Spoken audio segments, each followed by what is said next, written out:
My name is Katie Moran, and today I'll be presenting to you my project, an intimacy scene study.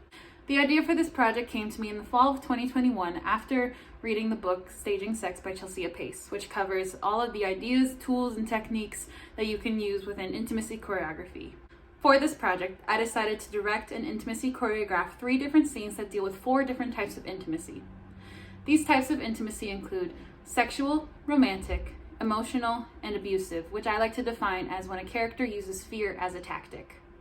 Through the use of intimacy choreography tools such as opening and closing distance, levels of touch, tempo and counts, and the button, I was able to create a safe and welcoming environment for my actors to rehearse comfortably and confidently in front of me. My ultimate goal with this project was to learn and research about intimacy choreography, then learn what tools I wanted to take with me into my directing career, and also as an actor, learn what I am looking for when I work with a director in an intimate scene in order to feel comfortable in myself and confident in my abilities to complete the scene. For my actors and production team, I also wanted them to be learning about intimacy choreography and understanding the tools and techniques so that they could take it like a little toolkit with them on their way when they begin their careers, so that they can also create a welcoming and safe environment for any intimate scene in any rehearsal space that they may find themselves in.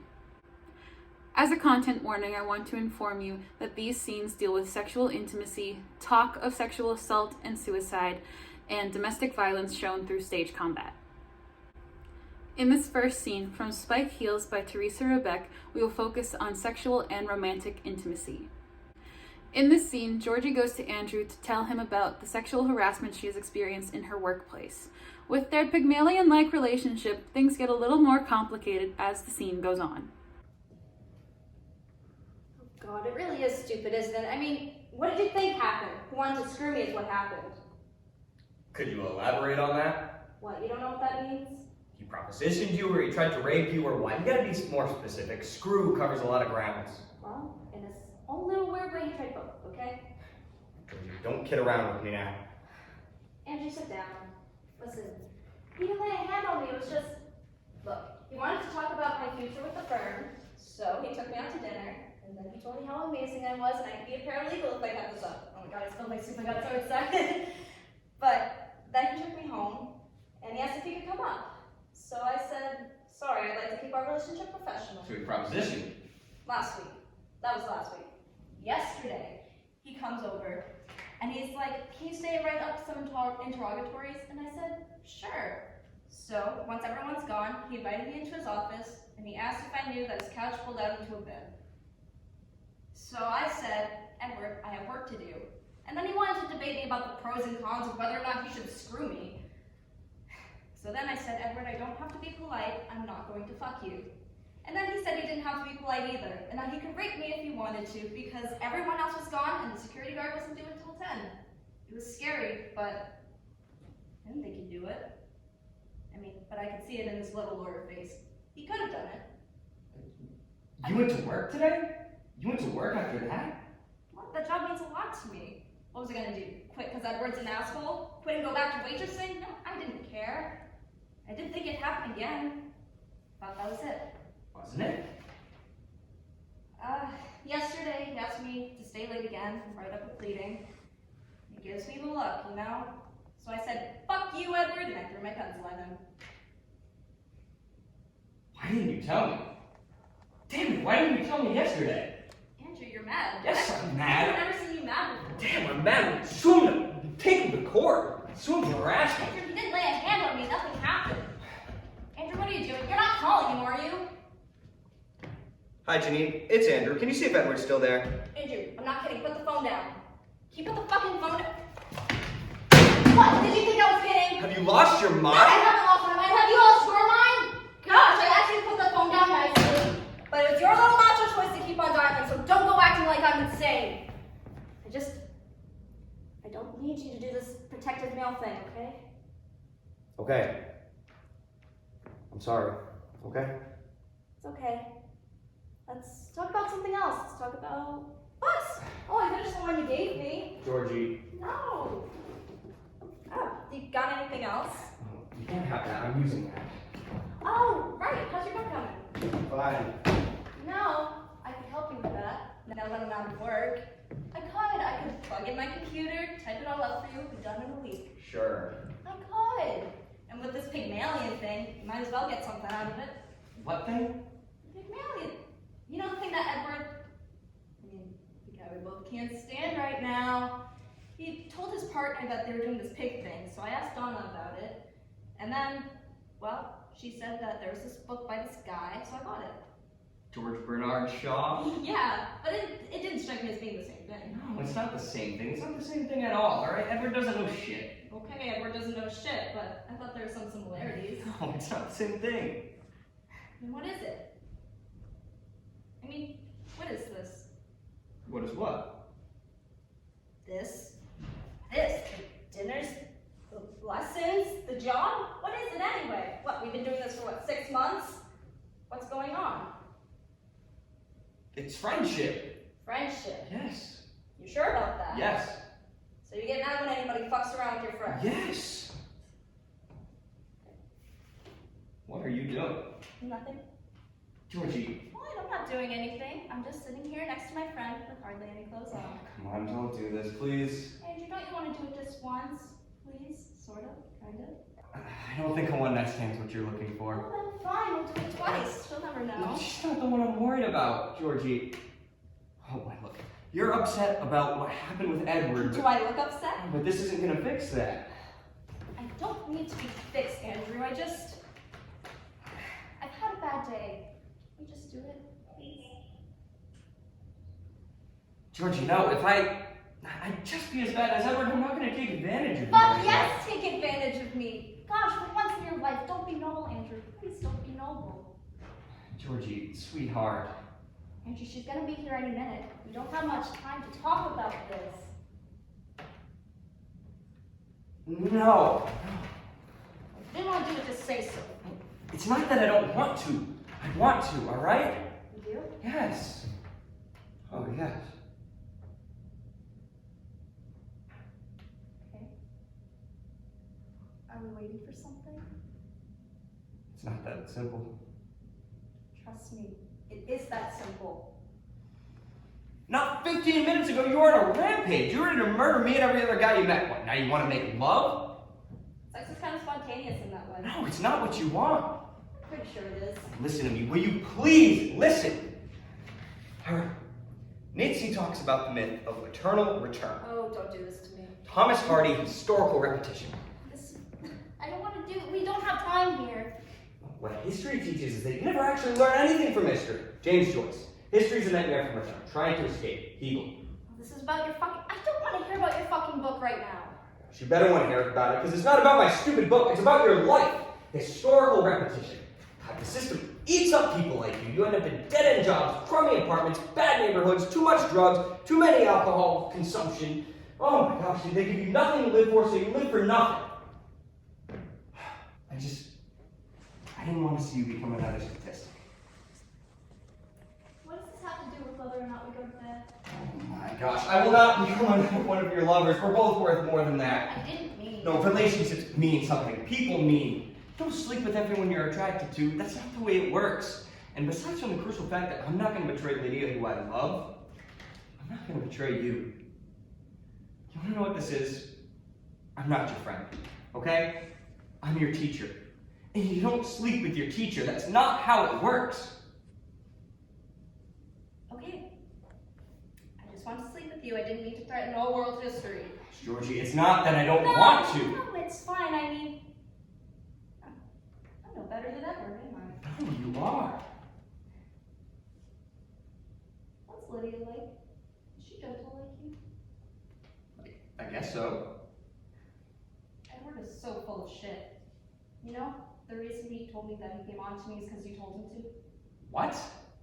Yeah, he said that he talked to you and that, well, no. What'd he say? Just that you said I was gonna make her something and that he should, no. But I didn't want to think, you're so not that, I'm sorry. I got freaked out, I'm sorry. It's okay.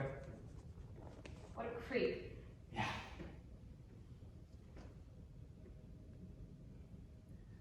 Look, it's getting late. We should get going on this dinner. Andrew? What? What did you say to him? What? Oh no, when you got here you said you talked to him. What did you say? I said I liked you, that's all I said. That's all? Yes, I mean, we talked about other things, but it wasn't anything that was any concern. You're getting nervous. No, I'm not getting nervous. I'm trying to remember the conversation. He said he liked you, so he wanted to know if it was okay if he asked you on a date. I mean, I really thought you were getting a crush on me, so maybe I thought it'd be a good idea if You could gave me a hint? No, that's not what I did. Then what the fuck would you call it? Why is he asking for your permission? What, am I a property or something? He needs your permission? No, Georgie, it was a misunderstanding. Look, I thought you were getting kind of feelings for me, so I thought maybe that if I did something to... There's something going on? Yeah, something, Andrew. Christ! I am in love with you!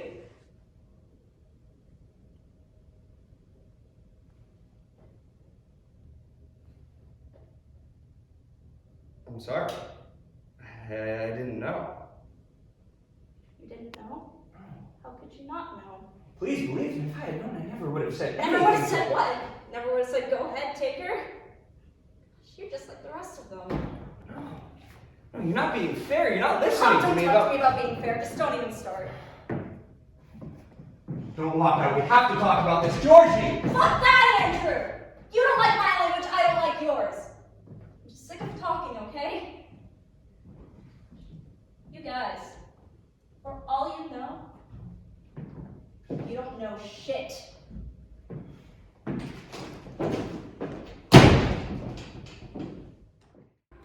Our next scene is from a play called Dying City by Christopher Shint. In this scene, we'll be focusing on emotional intimacy. In this play, Kelly has recently lost her husband Craig a year ago while he was serving overseas in Iraq as a soldier. She has successfully suppressed her grief until one day his identical twin brother Peter shows up at her door unexpectedly with emails that may reveal the truth about Craig.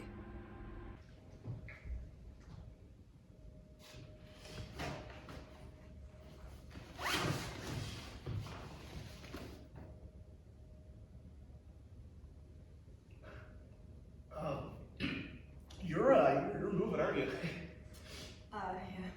Yeah. When? Next week. Next week. Okay. I have a friend up in Ann Arbor, a good friend from school. She's gone through a divorce, so I'm gonna go up there for a while. Yeah. What about your practice? I referred everyone, so.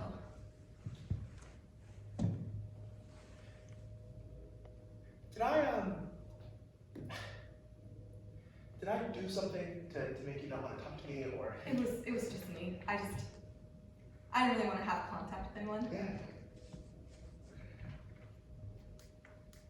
I didn't know you were in this much pain, Peter. Oh my gosh, no. It is fine. It's all drama. Seriously. I figured things were tough. That's why you hadn't really reached out. I don't know. I guess I just had all these ideas about the play, and then it quickly turned into what feels like a long day's journey to the Hamptons. It's actors constantly checking messages and these luxurious spreads of pastries. And Scott, constantly talking about Hollywood actors and their big dicks. I mean, Jesus, I want to scream. Oh, this play, it's like, I don't know, it's like being at war. And no one's really taking it seriously, and my dad, he won't pay for my treatment for my TB or for the sanitarium. And so I guess I just kind of retreated in my own little world. And I'd read Craig's emails. And they're like this awakening. It's like this whole other person. It's Craig turning against the war, and I always think about it just because Against the war. Yeah, that was actually something I kind of wanted to ask you about. Was he able ever to There were talk? limits to what he could say. He really couldn't get into much, So you, Kelly, it's amazing. It's inspiring, it's extraordinary, and I know that you said that you didn't want to read them, but if you ever do, please just anytime. Yeah. Maybe someday. Yeah. Yeah. Oh, shit. All right. Well, I gotta go. I got a big day tomorrow, but I'll call you. Or if you've got an email at Ann Arbor, send it over and I'll. It's late. Why don't you just stay here? Okay. Yeah. And you can take the bedroom and I'll make pancakes in the morning. Oh, with Big Lots maple syrup. Of course. Oh, my favorite. Hey, Kelly. Yeah. I'm really glad we could be honest with each other. Me too. Well, okay, I'm gonna use the bathroom. Yeah, it's right here. Okay.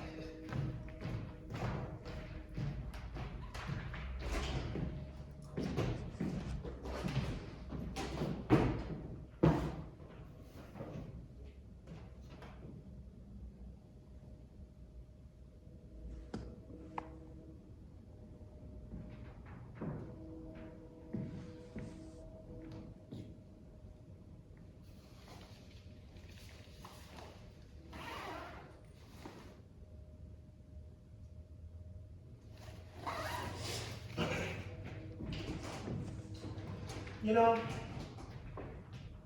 I am totally okay with sleeping on that couch. No, take the bedroom. Are you sure? Positive. All right. Well, good night. Can I, earlier,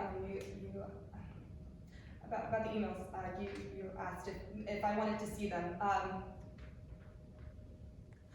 I just kind of feel, because they were written to you, that they're not really from my No. I think Craig would absolutely want me to share them with you. I'm positive. And I think I'd like us to read them. That's okay. Yes. Oh my God. Yes. No. Okay. Yeah. There's this one. There's this one in particular that I really wanted to look at. They all kind of blur together just a little bit. Is it okay if I read this to you? No, I can read it. Oh, okay. I'm sorry. No. That's fine. That's fine. I'm just really eager to share. Okay. Sure. Yeah. Okay. Okay. Sit.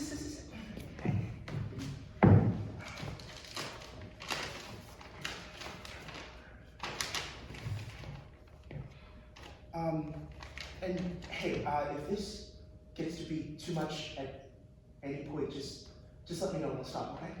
Sure. Okay.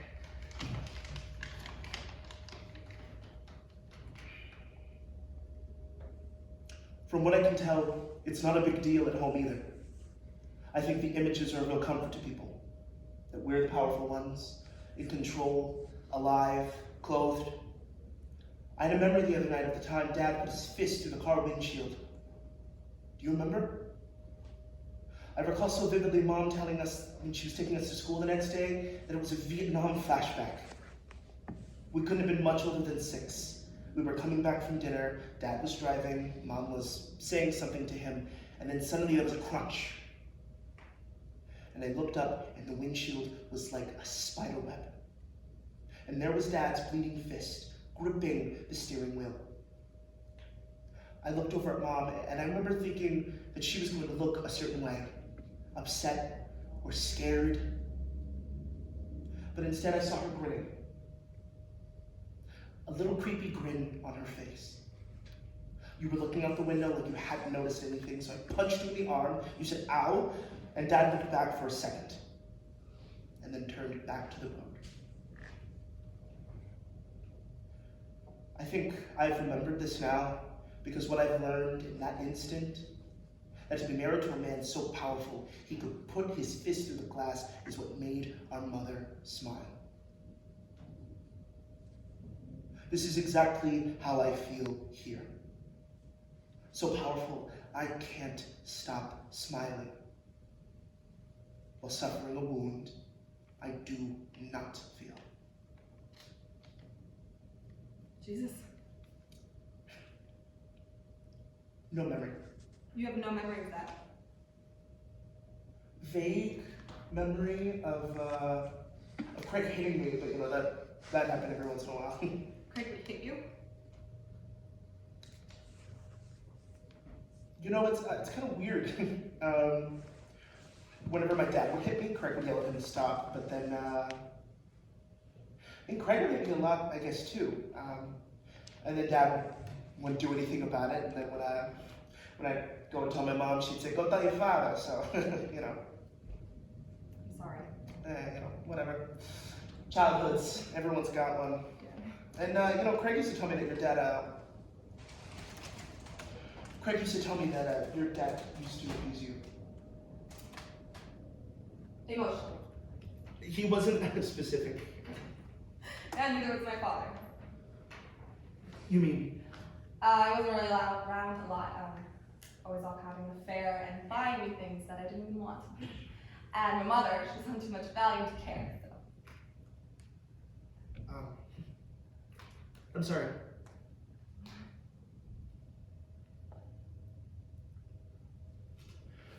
Should I keep going? Or? Yes, please. Oh.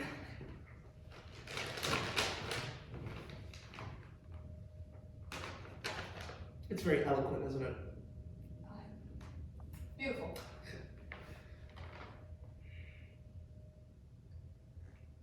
The malice among the men has taken a turn.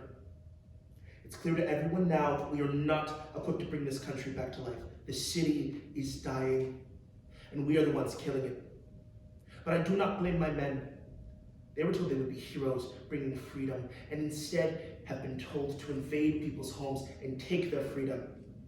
They are ordered to protect themselves against violence by actively doing violence, which leads to more violence to protect themselves against. No sane person could survive these tasks. I've begun to wonder if I myself will recover from who I have become here in just a few short months. But then, in quieter moments, I find myself thrown back into memories of who I was before, and I'm faced with the realization that the horror I feel here is not... You know, this kind of goes on for just a little bit, but there's this one part that I wanted to show you. Keep reading.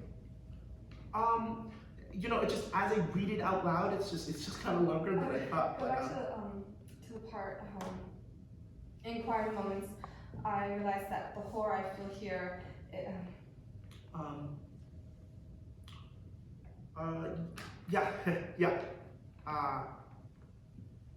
But then in quieter moments, I find myself thrown back into memories of who I was before, and I'm faced with the realization that the horror I feel here is not something I fully understand. It is unclear which way the narrative of this war will twist. Faulkner understood that the psychological legacy of war is that the individual... Are you something? No. Keep reading.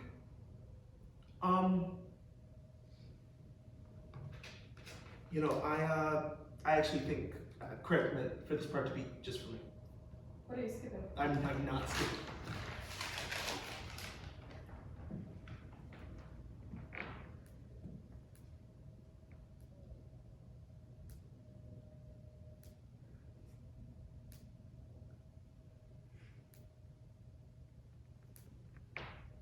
Fantasies. I think he's talking about fantasies. Yeah, he mentions Fort Bennett and anxiety. In moments, I find myself thrown back in memories of who I was before, and faced with the realization that the horror I feel here is not just a consequence of war, but is the horror of the core of me of who I've always been. In fact, I've never felt more clear-headed here than ever before. I haven't felt the overwhelming need to sexually demean women that has haunted me my entire life, and I haven't fucked since leaving Fort Bennett. I let him fuck me every night of my life. Every night of my life! I think what he's talking Did you know that he fucked other women?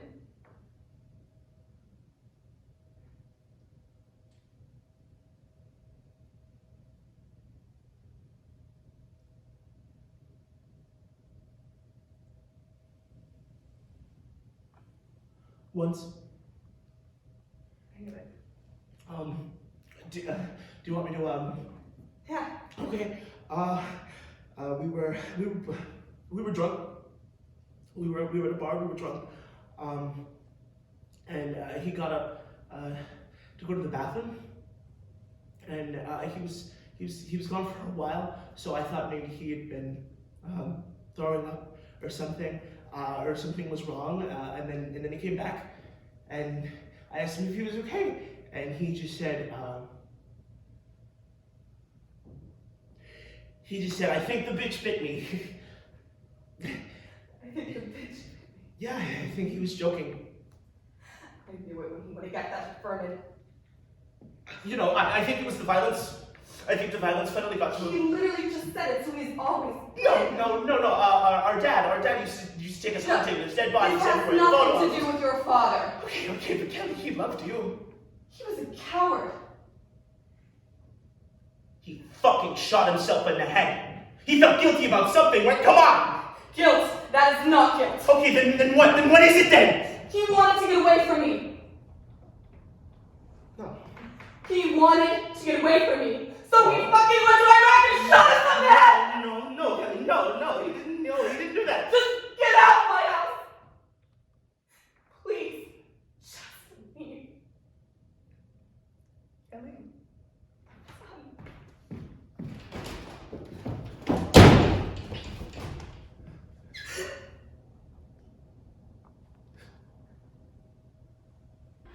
Our final scene is from a play called Beirut by Alan Bone. In this scene, we will focus on emotional, sexual, and abusive intimacy shown through the use of intimacy choreography and stage combat. Based on the HIV/AIDS epidemic, Beirut tells the story of a man named Torch who has been diagnosed with an infectious, nameless disease that has made sex illegal. Trapped in his apartment, his girlfriend Blue comes to visit him and be with him despite the risk of infection. Get dressed. You gotta get out of here. I'm gonna be sick. Oh, but me? You feel like a David's cookie? Heard you got a little sympathy here. What, you want to stick around? Be a Barbie doll for soldiers? Why the bum's rush? You got a kind word I for me, get maybe? it. I get it. You liked it. Liked what? Watching me crawl around for that United States scumhole of a National Guard masturbate. That's a lie. Sure, this is a revenge thing for you. Did it ever cross your brain, Pan, that we could face this shit together? So fuck it. Let's just hang my balls over the door so that no one will revenge. Torch will be stronger the next Yeah, time. maybe he'll make you go down. I can just stand there and whistle and sippity doo dah. I am so sick of you. You got your head up your case. You rat bastard!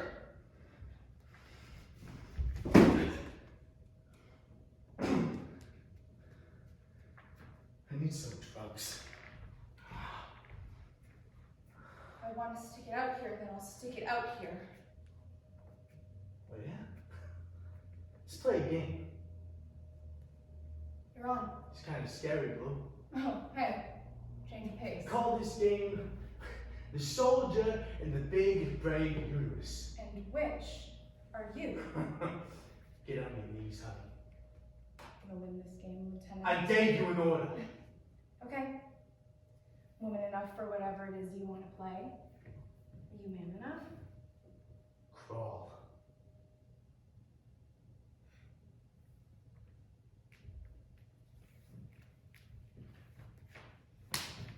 Hey, that hurt. Naughty. You shouldn't make a move I tell you to. Now beg me to fuck you. Torch, this is me, your girlfriend from Queens. You want it, so beg me I'm for not. it. I told you to beg. Torch, come on. Beg me for it. And in every drop of me, gonna be a trillion tiny cockroaches that are gonna float around inside you and poop out their shit. Real slow for like a year, 5 years, maybe longer. And all this time you're worrying about a freckle that wasn't there before. Checking your pits for lumps.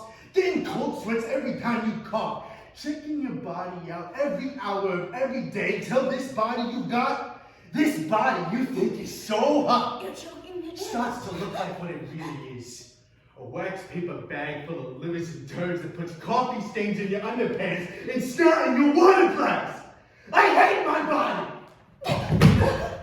And I hate yours too! Bitch!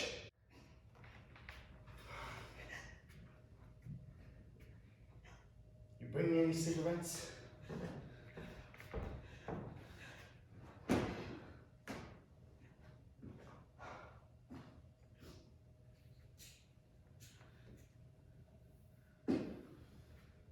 Unfiltered candles. It's the greatest invention in American history, is what I think.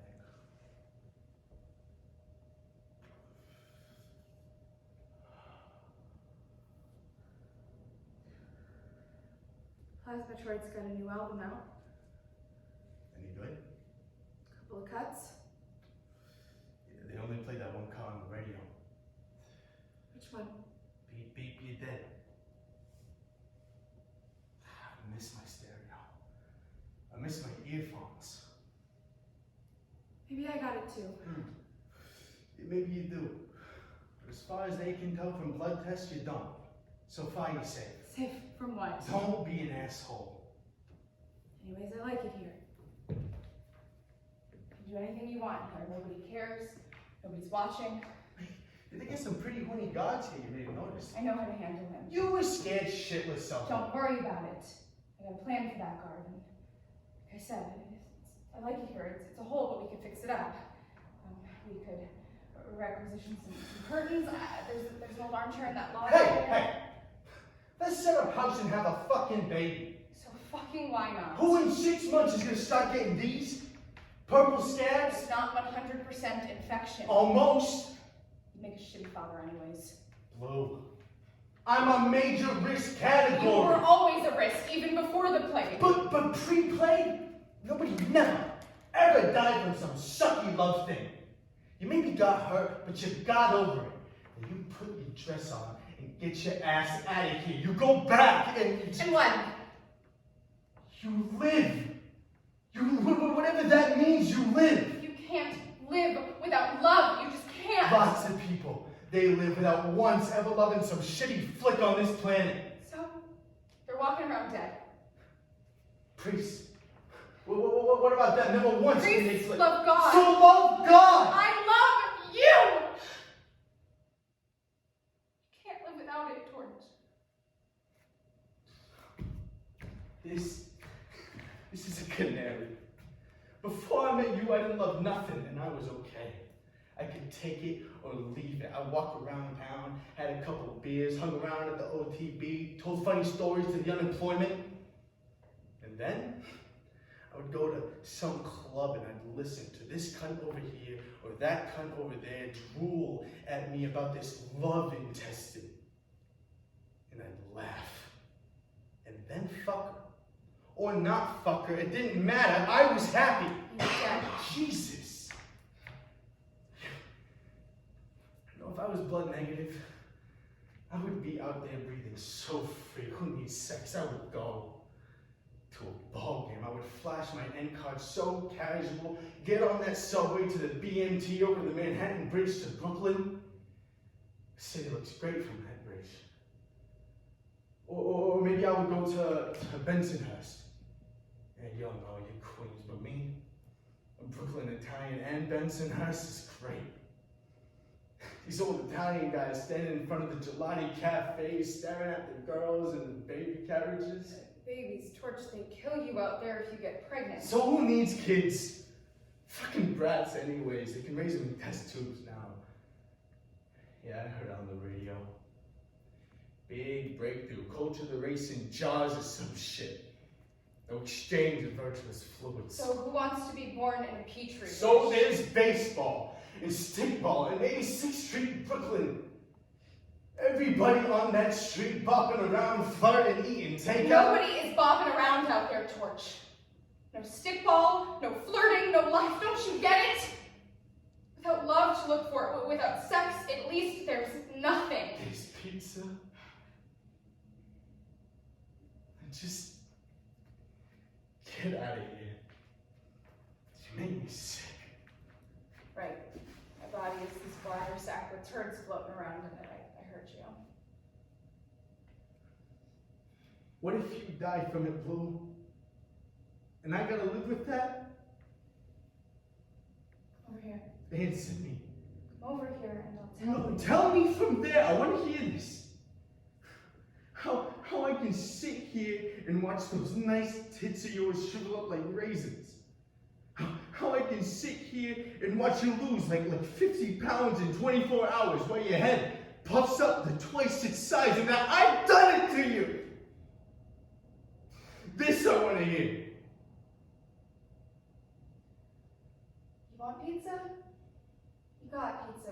With this decal, I can sneak out and I can sneak in. You want a stickball? You got it. You want to get drunk? You want a nice t-shirt? It's all yours. If one of us starts to die, then light meal, glass of wine, and 4 grams of Secco.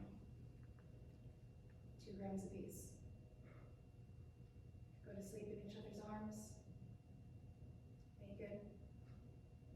The guard should get off on it. Gonna get serious or what? I am serious. You really like my tits? Never thought you did. My ass, maybe. Man, I could really see this. You and me playing house in here. We could take strolls in the park. You seen Tompkins Square lately? That's where the pile of bodies are burning on Sundays. We could go around sniffing the fresh air. And then we could come home and fuck with 2 water glasses and a couple of reds next to the altar, next to the bed. Yeah, it's the American dream. Used to think that too. Think what? That life was over here and death was way over there, that they don't mix. Now they're joined at the hip. What we need here is some adult maturity. It's a lovely thing you're feeling for me, how you don't want to infect me and all, but stick it up your ass. I ain't alright? listening no more. Because I got 2 choices. First, I can live without risk and feel dead. Or second, I can risk death and feel alive. I would not be the bitch that fell for a prick like you if I would have chose the first. I never liked your tits. Yeah? Well, testicles are returned. Either they got cow udders or pimples. And I bet that you got the kind of testes that flap against a girl's Yes, ass that when you fuck her. nice and Well, firm, such a try nice to crazy size. cold wet dog balls, beating time on your ass. Suicide is a sin. It's anti-nature, it's un-Italian, and non-American. Fuck!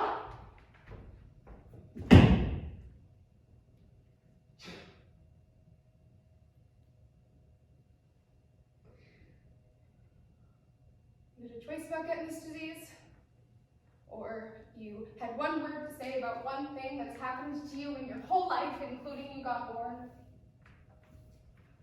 No, it was always other people, or God, or some shit that made your choices. You ain't owned 1 minute of your life torch. The moment you die, you can choose it. You can choose when, you can choose how, you own it, torch. You don't want to give me a baby? Okay. Give me that moment. That moment when we die. It belonged to us and to nobody else.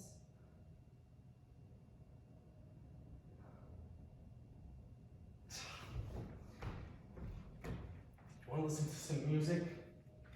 Popular classical jazz?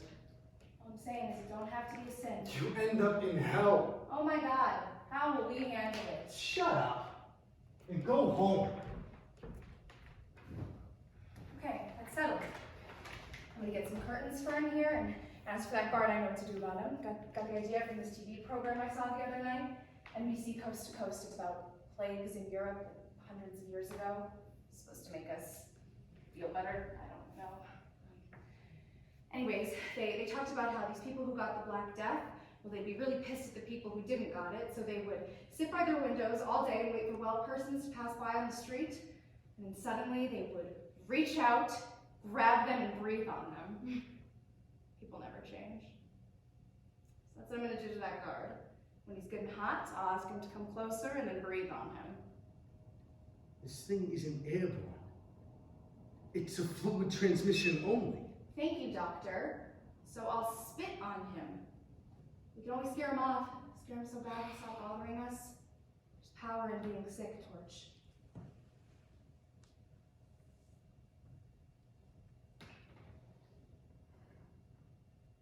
Hello? Yeah? Got a hot on. only thing is you can't have it. Come out from under there. Come on. No. Okay.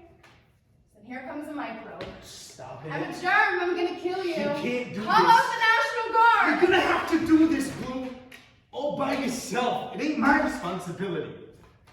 You dickless dink of a cop-out. Huh? I bet you've been telling that to girls your whole life, huh? Fuck is that supposed to be? Men are pussies. Who? Always like, she asked me for it. Wasn't my fault she got hurt, the stupid coos. Hey, bitch, you trying to get lucky or what?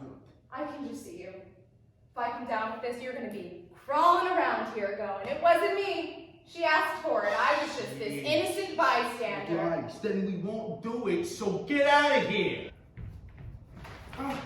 You say it. Say what? That you want to be inside me. What you feel, I gotta feel. What I face, you gotta face. You were some kind of fazool. How did I ever fall in love with you in the middle of a disease? Piss on this love you got. I don't want excuses here for it. So what do you want? I want you to climb inside me. Never leave. I get it. You want my soul, right? That's right. Typical bitch. That's right. What, 8 inches of dick ain't enough for you, huh? What 8 inches? Give or take a centimeter? Goodbye. How can this be? You love somebody, you don't want to give them a disease, and that makes you this son of a bitch? Bitches and plagues are sows and shit. Here's some extra cigarettes, and somewhere in here I brung you a Mars bar.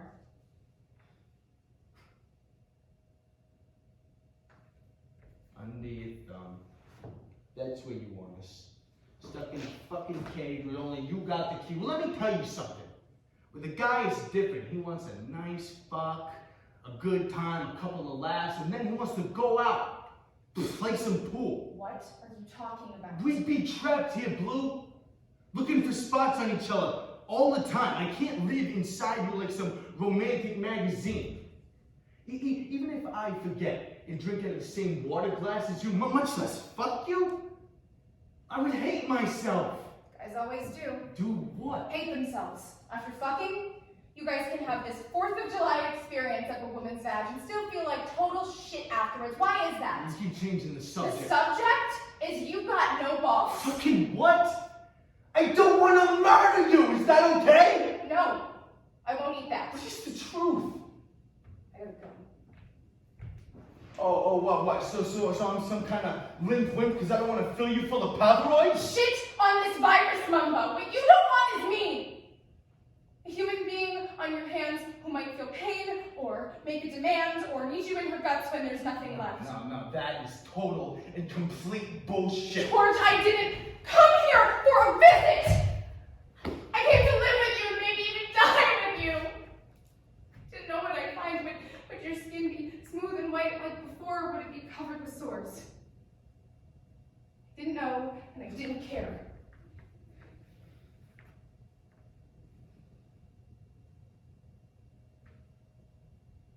Whoa. I know. It's like I said. You're a pussy. You eat that.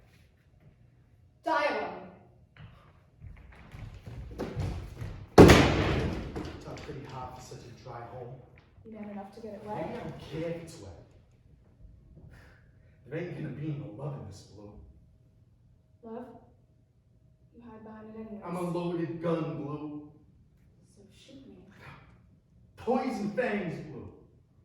So bite me. There's death in this, Blue.